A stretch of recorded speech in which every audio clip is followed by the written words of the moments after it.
Salut mon dodu, Denis Boucher en compagnie de Monsieur Tapis Roulant, histoire de réfléchir aux grands problèmes de la vie et essayer de changer le monde. Après une longue journée aujourd'hui, c'était vraiment sur le plan mental un peu épuisant. Tu sais que je produis beaucoup de vidéos et la plateforme que j'utilise pour les vidéos en direct, le streaming en direct, est pas fonctionnelle depuis lundi. Alors, ça me cause bien des problèmes, bien des soucis. Et étant un peu fatigué mentalement en cette fin de journée, je me suis dit, pourquoi ne pas aller en compagnie de Monsieur Tapis Roulant, marcher doucement, calmement pour vider cette fatigue, réénergiser mon magnifique petit corps. Un sujet que j'ai abordé cette semaine est la persévérance. La plupart des gens échouent parce qu'ils manquent de persévérance. Pense-y, qu'est-ce que la plupart des gens veulent dans la vie? Ils veulent tout rapidement avec le moins d'efforts possible. C'est pour ça que dans le domaine de la perte de poids, on se tourne vers des diètes miracles. Dans le domaine des affaires, tu vas voir des gens qui vont lancer une entreprise et dépenser à l'extrême tous les fonds présents, pensant que tout va bien se passer, que ça va être merveilleux et qu'ils vont réussir mieux que les autres et rapidement. La réalité, c'est que ça se passe pas comme ça, là, vraiment pas. Dans le domaine si on reste dans le domaine de la perte de poids, ton corps, c'est pas de la mécanique auto, là. C'est pas des pièces qu'on change une après l'autre et que ça va fonctionner instantanément comme ça. Non, ton corps a besoin d'adaptation, a besoin de changer, a besoin de se transformer progressivement. Et tout ça se fait avec le maintien de bonnes habitudes de vie dans le temps. Et comme tu veux tout le plus rapidement possible, tu veux les plus grands résultats possibles le plus rapidement possible, tu es toujours mentalement en situation d'échec. Ça ne peut pas fonctionner. C'est la problématique principale. Il faut que tu te donnes le temps de mettre en application des stratégies, des comportements. Au début, les comportements vont avoir peu d'efficacité, mais cumulés sur le long terme, c'est là que tu vas commencer à voir l'efficacité. En affaires, c'est la même chose. Beaucoup de livres ont été écrits sur les habitudes de vie. Moi, j'appelle ça dans mon domaine des stratégies, une séquence de tâches ou d'actions qui te permettent de te rapprocher d'un but. Et c'est la même chose. Les habitudes que tu vas implanter vont avoir peu d'effets au départ. Ça va prendre du temps. Et là, l'impact va se cumuler et tu vas avoir des résultats qui vont apparaître de façon exponentielle. Mais la plupart des gens, dans cette période où il ne se passe rien, parce qu'ils ne sont pas capables de voir plus loin, comme ils perçoivent qu'il ne se passe rien, ils abandonnent. Ils voient ça comme un échec. Regarde tous les efforts que j'ai faits. Regarde comment je me suis investi. Regarde comment j'ai tenté de me dépasser. Ça n'a rien donné. Au diable, j'abandonne. En anglais, on appelle ça le what the hell effect. L'effet au diable. En perte de poids. Tu voulais perdre 10 kilos en un mois. Tu en as perdu 8. Pour toi, c'est un échec. Tu vas voir ça comme un échec. Tu ne verras pas ça comme une réussite d'une perte de 8 kilos en un mois. Tu vas voir ça comme un échec parce que tu n'as pas atteint ton objectif de 10 kilos. Donc, tu vois comment on se fourvoie nous-mêmes. En affaires, si je reviens là-dessus, le parallèle, c'est la même chose. Comme tu ne vois pas de progrès dans la période où il ne devrait pas y en avoir, toi, tu considères ça comme un échec. Alors, la personne qui a des résultats exceptionnels en bout de ligne, c'est simplement la personne qui a employé une bonne stratégie et qui a persévéré beaucoup plus longtemps que toi. La personne qui est mince depuis des années, c'est celle qui a employé la bonne stratégie pour elle et qui maintient ça depuis toutes ces années. Et toi, qu'est-ce que tu vas lui dire? « Ah! Toi, t'es chanceux, hein? T'es mince. Tu peux manger ce que tu veux. » Mais non, mon idiot.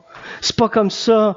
C'est que cette personne que tu qualifies de chanceuse, elle a investi pendant toutes ces années des efforts que toi, tu n'as jamais été prêt ou prête à faire. Tu n'avais pas de patience, tu n'as aucune persévérance, tu n'as aucune vision à long terme. En affaires, c'est la même chose. Hey, toi, tu es vraiment extraordinaire. Hein?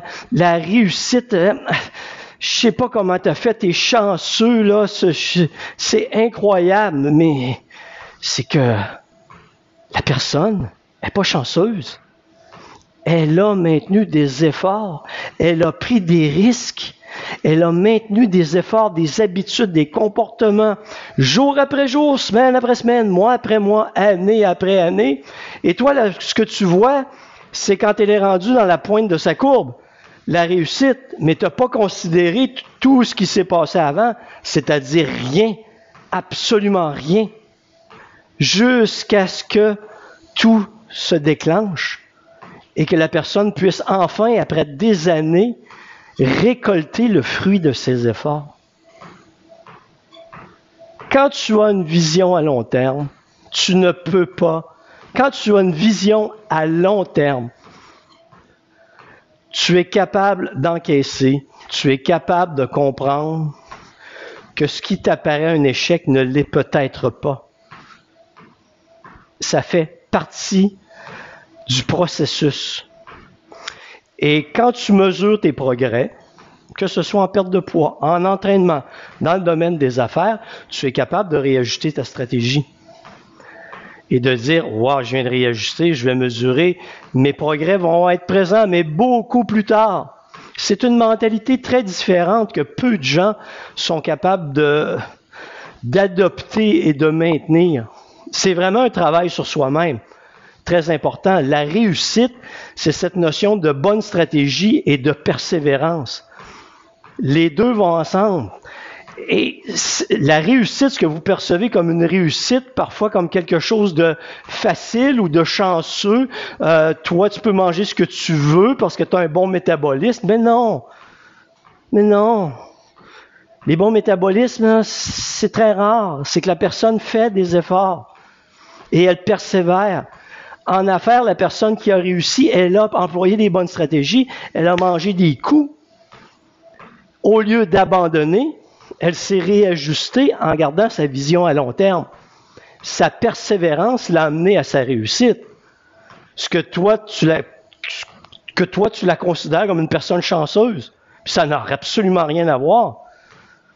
Et le fait que tu attribues le terme de chanceux à quelqu'un qui a réussi en affaires, le terme de bon métabolisme à quelqu'un qui est mince, ou le terme de bonne génétique à quelqu'un qui est nettement plus en forme que toi, ben ça veut simplement dire que toi, tu es lâche. Tu es juste quelqu'un de lâche, qui n'est pas capable de persévérer, qui abandonne à la moindre difficulté, qui a toujours des excuses pour ne pas faire ce qu'il faut. Et tu te plains que les choses ne fonctionnent pas, que c'est pas de ta faute, que c'est difficile. Ben, c'est pas l'environnement extérieur. L'environnement est le même pour tout le monde. Tout le monde rencontre approximativement les mêmes difficultés. Mais les personnes qui ont persévéré sont les gens qui n'ont pas considéré ça comme des échecs, qui se sont engagés dans leur réussite, qui ont, même s'ils prennent des coups durs, au lieu de se plaindre, cherchent des moyens de résoudre les problèmes et gardent leur vision à long terme. Toi, si j'en reviens à ça, quand tu dis à quelqu'un, et je le répète, toi, tu es chanceux, toi, tu as un bon métabolisme, toi, tu as une bonne génétique, c'est pour ça que tu es plus en forme, ben, tu fais juste démontrer aux autres que tu es lâche. Tu n'as pas de persévérance. À la moindre difficulté, tu abandonnes. Et si tu penses que les problèmes viennent de l'extérieur et que tu ne considères jamais le fait que les problèmes viennent de tes comportements, tu vas toujours échouer. Tu n'arriveras jamais au niveau que les autres atteignent.